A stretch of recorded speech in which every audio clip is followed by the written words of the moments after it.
E aí, meus queridos, tudo bem? Eu sou o Prof. Clayton Reis e essa é a resolução de mais uma questão de eletrodinâmica que diz o seguinte: a grande diversidade nos regimes de oferta de energia em cada região confere ao sistema elétrico brasileiro uma característica muito peculiar.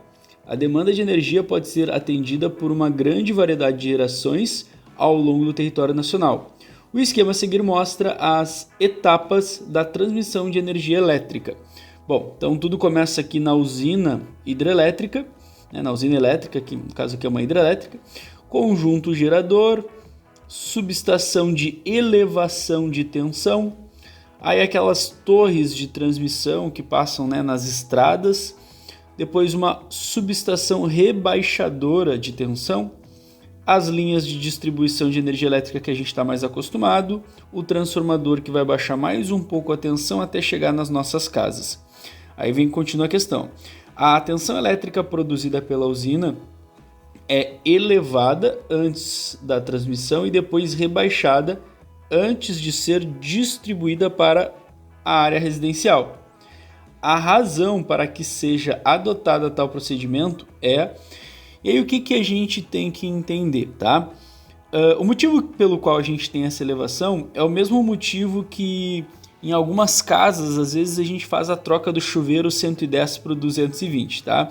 E aí vai ser mais ou menos a mesma explicação. O que a gente tem que entender aqui? Primeira coisa, a potência que vai ser gerada lá na rede de distribuição, ela tem que ser constante. Deixa eu botar um pouquinho mais para cá para ter bastante espaço. A potência que vai ser gerada lá na usina, ela vai ser constante durante toda a distribuição. Então ela vai ser gerada uma potência lá na usina e todo esse percurso vai ter que ter a mesma, vai ter que levar a mesma potência gerada para as nossas casas. A gente sabe que para calcular a potência é uma relação de tensão, de corrente vezes tensão, a fórmula do Peele, que muitos conhecem. E qual é a jogada aqui? Tá? O principal motivo é a elevação da tensão antes da transmissão até nas nossas residências. Então eles vão fazer a distribuição numa tensão extremamente alta, e a gente está falando de realmente, às vezes 10 vezes mais alto. Para quê? Para que a corrente de distribuição seja baixa. Então a gente aumenta a tensão para diminuir a corrente, porque vamos entender, se eu estou considerando que a potência é constante, então corrente e tensão nessa situação vão ter uma relação inversa, tá? Então considerando que a potência é constante, corrente e tensão vão ter uma relação inversa. Se eu aumentar a tensão, eu não preciso exigir tanta corrente passando para ter a mesma potência de distribuição. E aí, qual é a consequência disso? A gente sabe que os fios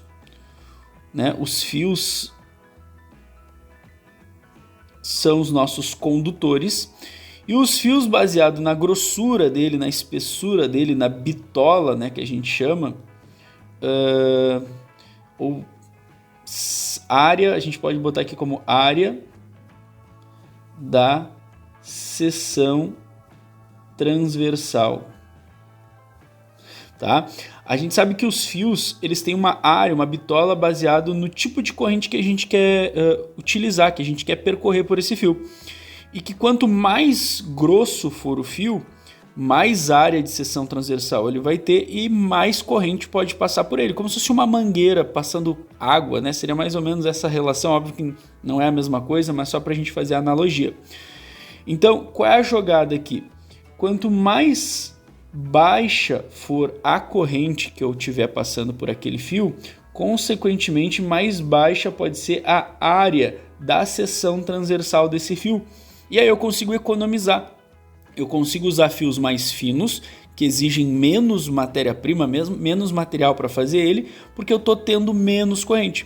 Se eu tiver uma corrente alta passando por esse fio, eu vou precisar de fios mais grossos, e fios mais grossos exigem mais material, mais matéria-prima.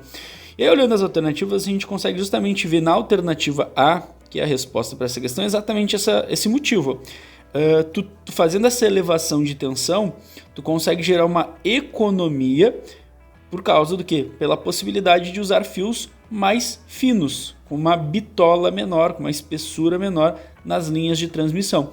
Então a resposta certa para essa questão fica aqui a alternativa A. Só vamos ver as outras para ver o que está errado nas outras. Ó. B, um aumento da potência. Não, como eu falei, a potência ela é constante, a gente não tem aumento de potência, né? A potência ela é constante durante todo esse processo. C, a redução dos efeitos gravitacionais sobre correntes elétricas transmitidas, né? Efeitos gravitacionais, ele de repente pode estar fazendo uma associação ali a deixar o fio lá em cima, pendurado, mas não faz muito sentido, não tem nenhuma economia, né? Óbvio, o fio vai ser mais fino, tem um efeito gravitacional menor porque tu tem menos massa de repente, mas não faz nenhum sentido, né? A questão de efeitos gravitacionais não gera nenhuma economia nesse processo de transmissão de energia elétrica. D, aumento da velocidade de transmissão na corrente. O que acontece? Eu vou ter o mesmo fio, né? Então a condutibilidade dele é o mesmo, porque o material vai ser o mesmo. Isso não vai mudar a forma como os meus elétrons vão andar, né? Se movimentar lá dentro. A velocidade é constante, é a mesma, independente ali da situação. Então não gera nenhum aumento de corrente. Porque se gerasse também um aumento na transmissão da corrente, isso poderia mudar ali a questão da potência, como eu falei. Então não tem essa relação. E a criação de uma corrente elétrica variável. A corrente elétrica variável, na verdade, ela existe em todas as transmissões de geração de energia através de hidrelétrica, eólica, termoelétrica, nuclear. Todas elas geram uma corrente alternada, né? Então, essa adaptação que a gente faz nas redes brasileiras não vão fazer a corrente ficar alternada porque ela já é. Essas transmissões já fazem correntes alternadas, que é o que a gente utiliza nas nossas casas. Então, realmente, resposta certa para essa questão, alternativa A. Só um complemento aqui, como eu comentei no início da resolução, é o mesmo motivo pelo qual a gente troca chuveiros 110 por 220. O que acontece? Eu tenho um chuveiro na minha casa de potência 2.000 watts, 110. E aí eu compro um chuveiro de potência 2.000 watts, 220. Então é a mesma potência, só que a tensão é diferente. O fato da tensão ser mais alta faz com que a corrente que esse chuveiro vai utilizar seja menor. E isso exige o quê? Exige menos fio, né? Um fio mais fino. Eu não preciso usar fios tão grossos para fazer essa ligação do chuveiro 220. Então tu tem uma economia usando um chuveiro 220 na hora de usar os fios, na hora de comprar os fios para fazer a fiação desse chuveiro. Mas o gasto de energia desse chuveiro vai ser o mesmo, né? Os dois são de 2.000 watts, então eles vão gastar a mesma energia porque eles têm a mesma potência. Tu tem uma economia na hora de fazer a instalação, na hora de escolher e comprar o teu fio.